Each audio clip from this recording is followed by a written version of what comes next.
Well, after all this time we've shared together, the sleeve has officially come off. I watched a video about Franz Kafka, or Franz Kafka. Sad guy. Had a very difficult relationship with his father, as you might be able to read into from some of the stories I've read. And a lot of shame about his sexuality. He visited brothels and hated the look of himself. And he had a lot of illness. It was difficult for him to eat. So he wrote about a starving artist. An artist whose art is starving. Anyway, it turns out he's one of those people like Van Gogh who died sad, alone, and unknown, and then became one of Germany's great writers after his family was gassed in the Holocaust. Fascinating, really.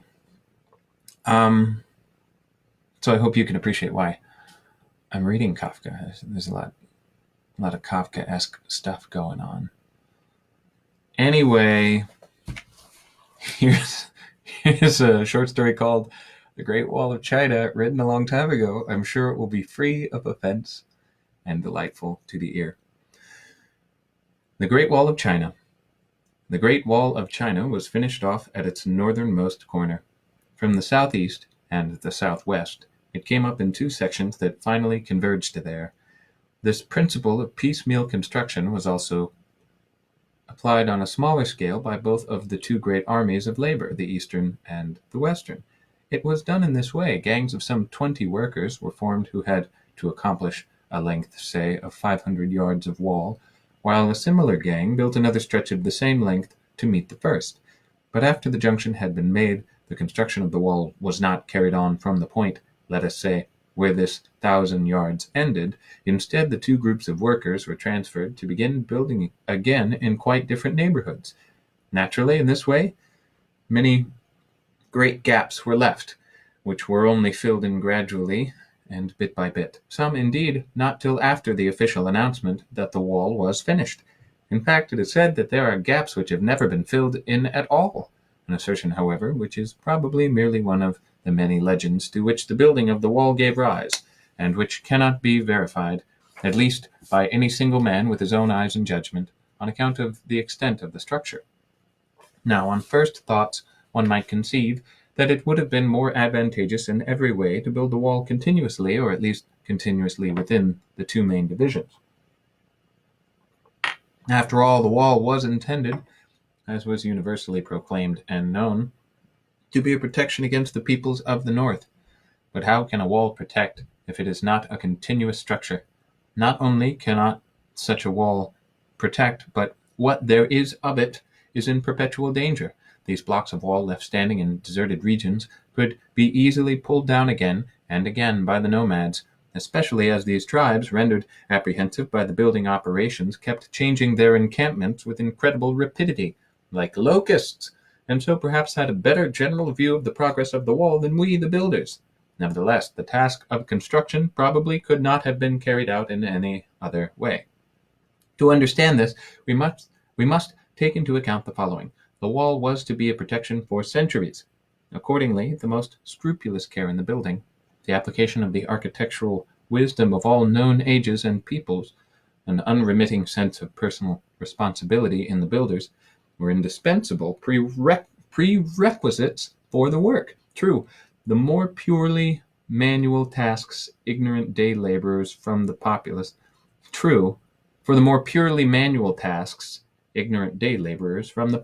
men, women, and children who offered their services for good money could be employed, but for the supervision, even of every 4 day laborers, an expert versed in the art of building was required. A man who was capable of entering into and feeling with all his heart what was involved. And the higher the task, the greater the responsibility. And such men were actually to be had, if not indeed so abundantly as the work of construction could have absorbed, yet in great numbers.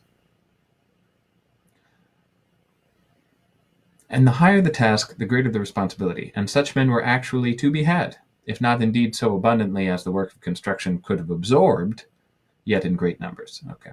For the work had not been undertaken without thought, 50 years before the first stone was laid, the art of architecture, and especially that of masonry, had been proclaimed as the most important branch of knowledge throughout the whole area of China that was to be walled round, and all other arts gained recognition only insofar as they had reference to it. I can still remember quite well us standing as small children, scarcely sure, on our feet, in our teacher's garden, and being ordered to build a sort of wall out of pebbles, and then the teacher, girding up his robe, ran full tilt against the wall, of course knocking it down, and scolded us so terribly for the shoddiness of our work that we ran weeping in all directions to our parents.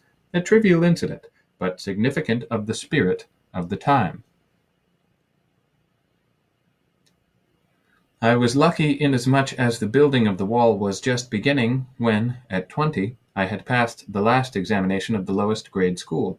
I say lucky, for many who, before my time, had achieved the highest degree of culture available to them, could find nothing year after year to do with their knowledge, and drifted uselessly about the most splendid architectural plans in their heads, and sank by thousands into hopelessness. But those who finally came to be employed in the work as supervisors, even though it might be of the lowest rank, were truly worthy of their task. Masons who had reflected much, and did not cease to reflect, on the building of the wall, men who with the first stone which they sank in the ground felt themselves a part of the wall. Masons of that kind, of course, had not only a desire to perform their work in the most thorough manner, but were also impatient to see the wall finished in its complete perfection. Day laborers have not this impatience, for they look only to their wages, and the higher supervisors, indeed even the supervisors of middle rank, could see enough of the manifold growth of the construction to keep their spirits confident and high.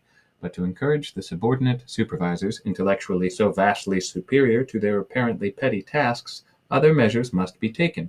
One could not, for instance, expect them to lay one stone on another for months, or even years on end, in an uninhabited, mountainous region, hundreds of miles from their homes. The hopelessness of such hard toil, which yet could not reach completion even in the longest lifetime, would have cast them into despair, and above all, made them less capable for the work. It was for this reason that the system of piecemeal building was decided on.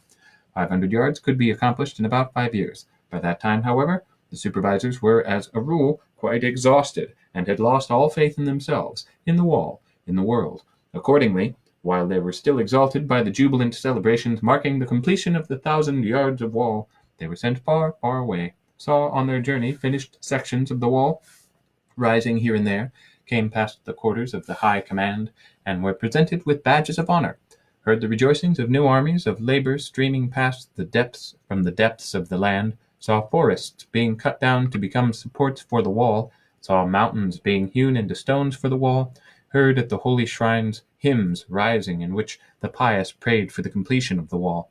All this assuaged their impatience. The quiet life of their homes, where they rested, sometimes strengthened them. The humble credulity with which their reports were listened to, the confidence with which the simple and peaceful burgher believed in the eventual completion of the wall, all this tightened up again the cords of the soul, like eternally hopeful children, that they then said farewell to their homes. The desire once more to labor on the wall of the nation became irresistible. They set off earlier than they needed. Half the village accompanied them for long distances. Groups of people with banners and scarves waving. It does say scarfs. Scarfs. Though I guess you'd still pronounce it scarves. Waving were all on the roads. Never before had they seen how great and rich and beautiful and worthy of love their country was. Every fellow countryman was a brother for whom one was building a wall of protection, and who would return lifelong thanks for it with all he had and did. Unity, unity, shoulder to shoulder, a ring of brothers, a current of blood no longer confined within the narrow circulation of one body, but sweetly rolling and yet ever returning throughout the endless leagues of China. Thus, then the system of piecemeal construction becomes comprehensible, but there were still other reasons for it as well. Nor is there anything odd in my pausing over this question for so long. It is one of the crucial problems in the whole building of the wall, unimportant as it may appear at first glance. If I am to convey and make understandable the ideas and feelings of that time, I cannot go deeply enough into this very question. First, then, it must be said that in those days things were achieved scarcely inferior to the construction of the Tower of Babel. although as regards divine approval, at least according to human reckoning, strongly at variance with that work. I say this because during the early days of building, a scholar wrote a book in which he drew the comparison in the most exhaustive way. In it he tried to prove that the Tower of Babel failed to reach its goal, not because of the reasons universally advanced, or at least that among those recognized reasons, the most important of all, was not to be found. His proofs were drawn not merely from written documents and reports, he also claimed to have made inquiries on the spot, and to have discovered that the tower failed and was bound to fail because of the weakness of the foundation. In this respect, at any rate, our age was vastly superior to that ancient one. Almost every educated man of our time was a mason by profession and infallible in the matter of laying foundations. That, however, was not what our scholar was concerned to prove, for he maintained that the Great Wall alone would provide for the first time in history of mankind a secure foundation for a new Tower of Babel. First the wall, therefore, and then the tower. His book was in everybody's hands at that time, but I admit that even today I cannot quite make out how he conceived this tower. How could the wall, which did not form even a circle, but only a sort of quarter or half circle, provide the foundation for a tower? That could obviously be meant only in a spiritual sense. But in that case, why build the actual wall, which after all was something concrete, the results of the lifelong labor of multitudes of people? And why were there in the book of plans, somewhat nebulous plans, it must be admitted, of the tower, and proposals worked out in detail for mobilizing the people's energies for the stupendous new work? And why were there in the book of plans, somewhat nebulous plans, it must be admitted, of the tower, and proposals worked out in detail for mobilizing the people's energies for the stupendous new work? There were many wild ideas in people's heads at that time. This scholar's book is only one example, perhaps simply because so many were trying to join forces as far as they could for the achievement of a single aim. Human nature, essentially changeable, unstable as dust, can endure no restraint. If it binds itself, it soon begins to tear madly at its bonds until it rends everything asunder, the wall, the bonds, and its very self. It is possible that these very considerations, which militated against the building of the wall at all, were not left out of the account by the High Command when the system of piecemeal construction was decided on. We, and here I speak in the name of many people, did not really know ourselves until we had carefully scrutinized the degrees of the High Command, when we discovered that without the High Command neither our book learning nor our human understanding would have sufficed for the humble tasks which we performed in the great hall.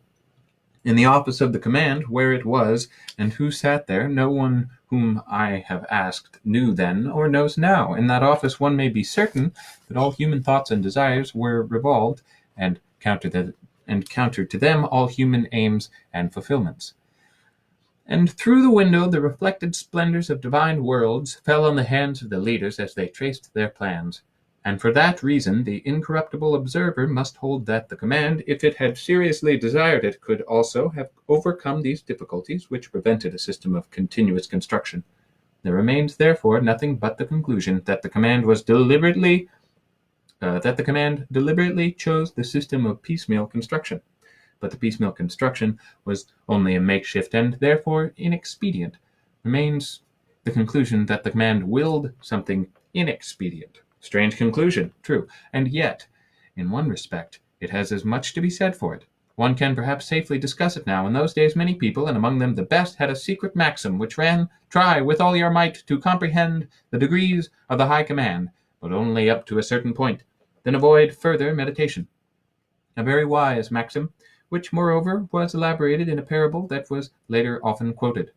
Avoid further meditation, but not because it might be harmful. It is not at all certain that it would be harmful. What is harmful or not harmful has nothing to do with the question. Consider rather the river in spring. It rises until it grows mightier and nourishes more richly the soil on the long stretch of its banks, still maintaining its own course until it reaches the sea, where it is all the more welcome, because it is a worthier ally. Thus far you may urge your meditations on the decrees of the High Command, but after that the river overflows its banks, loses outline and shape, slows down the speed of its current, tries to ignore its destiny by forming little seas in the interior of the land, damages the fields, and yet cannot maintain itself for long in its new expanse, but must run back between its banks again, must even dry up wretchedly in the hot season that presently follows. Thus far, may you not urge your meditations on the decrees of the High Command? Now, though this parable may have had extraordinary point and force during the building of the wall, it has at most only a restricted relevance for my present essay. I would agree with that statement. My inquiry is purely historical. No lightning flashes any longer from the long since vanished thunderclouds, and so I may venture to seek for an explanation of the system of piecemeal construction which goes farther than the one that contented people then. The limits which my capacity for thought imposes upon me are narrow enough, but the province to be traversed here is infinite. Against whom was the Great Wall to serve as protection? Against the people of the north. Now, I come from the southeast of China. No northern people can menace us there. We read of them in books of the ancients. The cruelties which they commit in accordance with their nature make us sigh beneath our peaceful trees.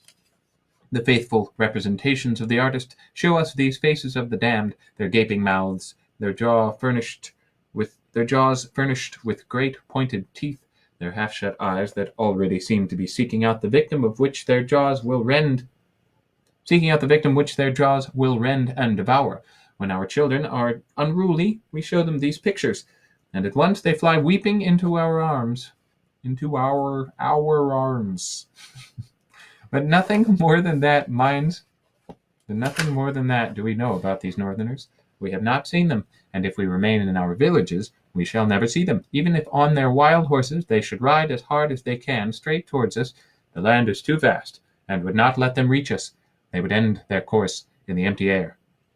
Why then, since that is so, did we leave our homes, the stream with its bridges, our mothers and fathers, our weeping wives, our children who needed our care, and depart for the distant city to be trained there, while our thoughts journeyed still farther away to the wall in the north? Why? A question for the High Command.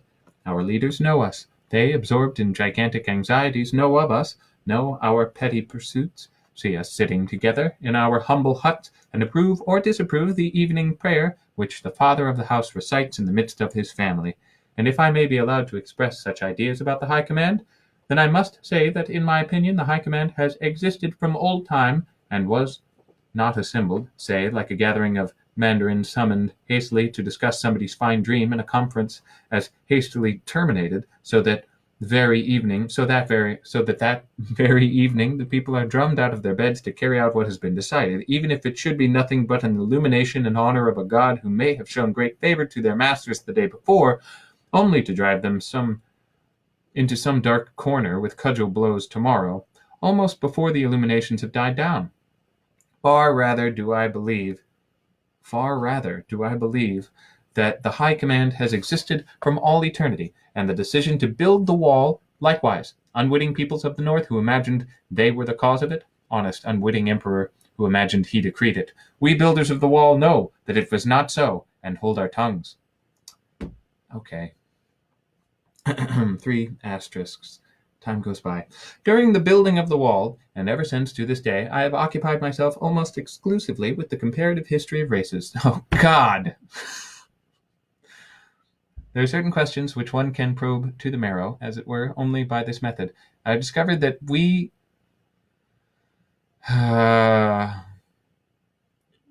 Chinese possess certain folk and political institutions that are unique in their clarity.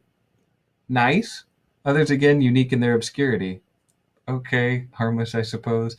The desire to trace the causes of these phenomena, especially the latter, has always teased me, and teases me still. Exoticism. And the building of the wall itself is itself essentially involved with these problems. Oh, joy. Now, one of the most obscure of our institutions is that of the empire itself. In Peking, naturally, at the imperial, Beijing.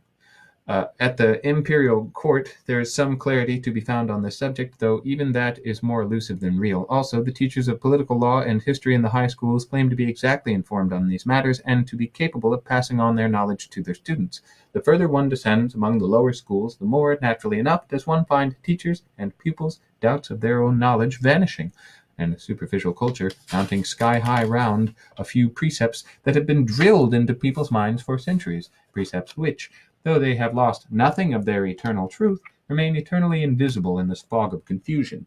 But it is precisely this question of the empire which, in my opinion, the common people should be asked to answer, since, after all, they are the empire's final support.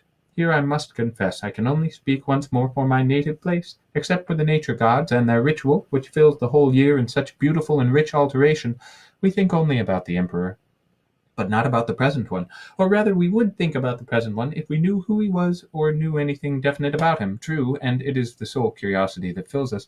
We are always trying to get information on this subject, but, strange as it may sound, it is almost impossible to discover anything, either from pilgrims, though they have wandered through many lands, or from near or distant villages, or from sailors, though they have navigated not only our little stream, but also the sacred rivers. One hears a great many things, true, but one can gather nothing definite. So vast is our land that no fable could do justice to its vastness. The heavens can scarcely span it, and Pekin is only a dot in it, and the imperial palace less than a dot. The emperor, as such, on the other hand, is mighty throughout all the hierarchies of the world, admitted, but the existent emperor, a man like us, lies much like us on a couch, which is of generous proportions, perhaps a big comfy couch, and yet very possibly may be quite narrow and short. I stand corrected, a narrow and short couch. That'll be my clown show on PBS, a narrow and short couch.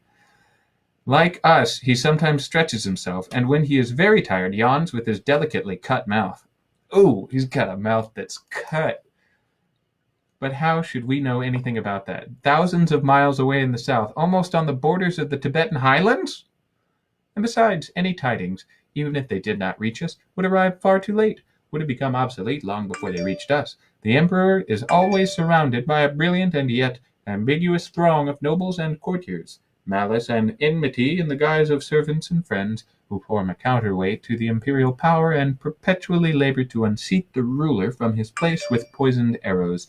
If the emperor is immortal, but the emperor himself totters and falls from his throne. Yes, whole dynasties sink in the end and breathe their last in one death rattle. Of these struggles and sufferings the people will never know. Like tardy arrivals, like strangers in a city, they stand at the end of some densely thronged side street, peacefully munching the food they have brought with them, while far away in front, the market square at the heart of the city, the execution of their ruler is proceeding.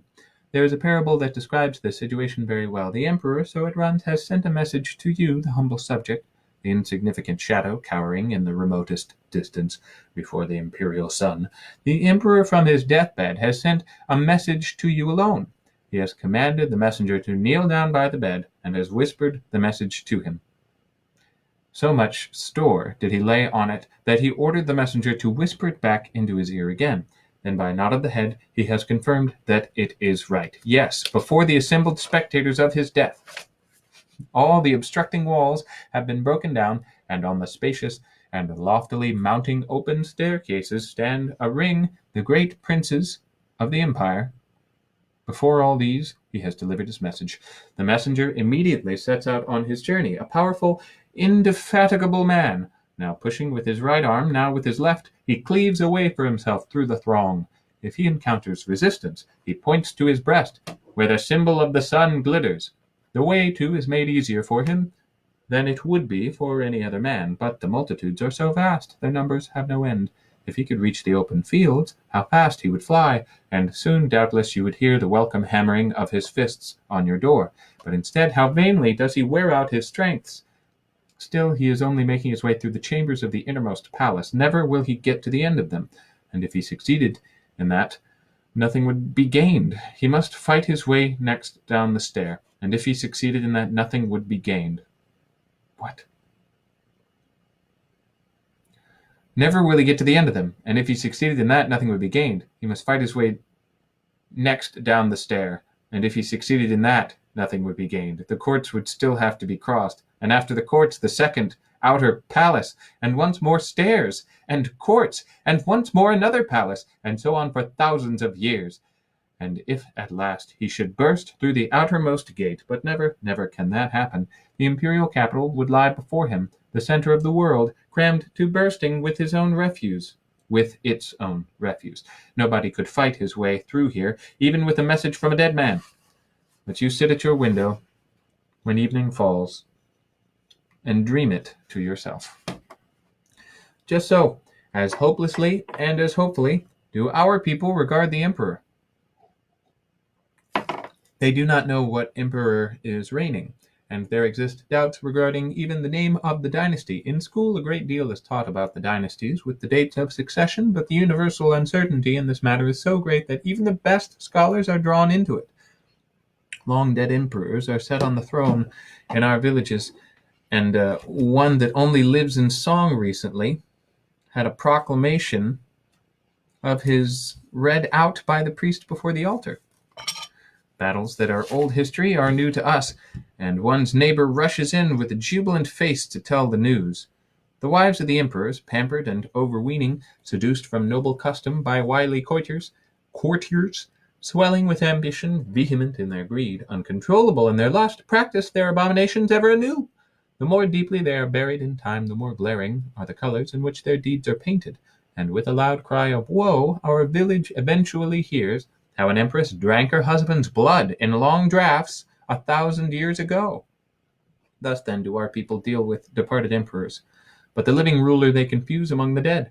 If only once in a man's lifetime, an imperial official on his tour of the provinces should arrive by chance at our village, make certain announcements in the name of the government, scrutinize the tax lists, examine the school children, inquire of the priest regarding our doings and affairs, and then, before he steps into his litter, should sum up his impressions in a verbose admonition to the assembled commune.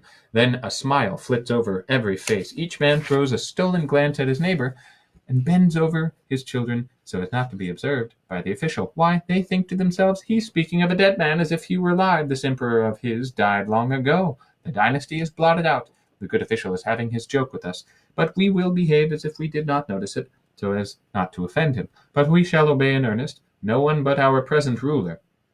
For not to do so would be a crime, and behind the departing litter of the official there rises in might as ruler of the village some figure fortuitously exalted from an urn already crumbled to dust. Similarly, our people are but little affected by revolutions in the state or contemporary wars. I recall an incident in my youth. A revolt had broken out in a neighboring but yet quite distant province. What caused it I can no longer remember, nor is it of any importance now. Occasions for revolt can be found there any day. The people are an excitable people. Well, one day a leaflet published by the rebels was brought to my father's house by a beggar who had crossed that province. It happened to be a feast day. Our rooms were filled with guests. The priest sat in the chief palace and studied the sheet. Suddenly everybody started to laugh. In the confusion the sheet was torn. The beggar, however, had already received abundant alms, was driven out of the room with blows. The guests dispersed to enjoy the beautiful day. Why? The dialect of this neighboring province differs in some essential respects from ours, and this difference occurs also in certain turns of the written speech, which, for us, have an archaic character. Hardly had the priest read out 2 lines before we had already come to our decision. Ancient history told long ago, old sorrows long since healed, and though, so it seems to me in recollection, the gruesomeness of the living present was irrefutably conveyed by the beggar's words, we laughed and shook our heads and refused to listen any longer. So eager are our people to obliterate the present. Now this I agree with. I feel like this is relevant. If, from such appearances, anyone should draw the conclusion that in reality we have no emperor, he would not be far from the truth. Over and over again it must be repeated. There is perhaps no people more faithful to the emperor than ours in the south, but the emperor derives no advantage from our fidelity. True, the sacred dragon stands on the little column at the end of our village, and ever since the beginning of human memory it has breathed out its fiery breath in the direction of Peking in token of homage, or homage. I think homage in that context for some reason. But Pekin itself is far stronger to the people in our village than the next world. Can there really be a village where the houses stand side by side, covering all the fields for a greater distance than one can see from our hills? And can there be dense crowds of people packed between these houses day and night? We find it more difficult to picture such a city than to believe that Pekin and its emperor are one, a cloud, say, peacefully voyaging beneath the sun in the course of the ages. Now the result of holding such opinions is a life on the whole free and unconstrained, by no means immoral, however. Hardly ever have I found in my travels such pure morals as in my native village, but yet a life that is subject to no contemporary law, and attends only to the exhortations and warnings which come to us from olden times. I guard against large generalizations, and do not assert that in all the countless villages in my province it is so, far less in all the 500 provinces of China. Yet perhaps I may venture to assert, on the basis of many writings on this subject which I have read, as well as from my own observation, the building of the wall in particular, with its abundance of human material, provided a man of sensibility with the opportunity of traversing the souls of almost all the provinces. On the basis of all this, then, perhaps I may venture to assert that the prevailing attitude to the emperor shows persistently and universally something fundamentally in common with that of our village. Now, I have no wish whatever to represent this attitude as a virtue.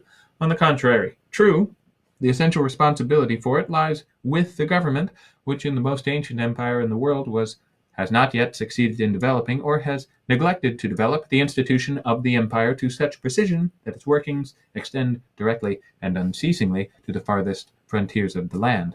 On the other hand, however, there is also involved a certain feebleness of faith and imaginative power on the part of the people that prevents them from raising the empire out of its stagnation in Pekin and clasping it in all its palpable living reality to their own breasts, which yet desire nothing better than but once to feel that touch, and then to die. Feel the touch of what? On the other hand, however, there is also involved a certain feebleness of faith and imaginative power on the part of the people that prevents them from raising the empire out of its stagnation in Pekin and clasping it and all its palpable living reality to their own breasts, which yet desire nothing better than but once to feel that touch, and then to die. This attitude, then, is certainly no virtue.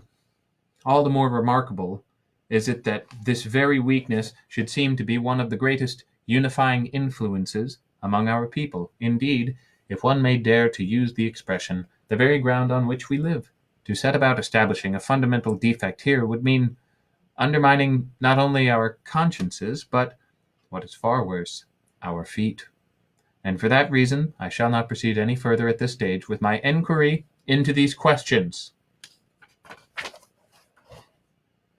That's that. So authority and bureaucracy is always this imagined dead relative that we shirk responsibility from when we live on the frontiers. And yet we yearn for that center of attention, center of the country, the power, such that the powerful are surrounded by people who want to take them over. All very relevant. He just wrote it about China because he was writing about his life, and it couldn't be too close, it feels like. Not a lot about actual Chinese history in there we could probably trust. I don't know. Maybe someone knows more than me. Franz Kafka, though. Writing sad, sad stories. Ugh. Anyway, this has been fun. Thanks for listening. I'm probably going to choose another book to read. I'm not sure what next, but I guess check in later. Check in on me if you care about me. Oh, does anyone care about anybody? I don't know. Hard to find proof.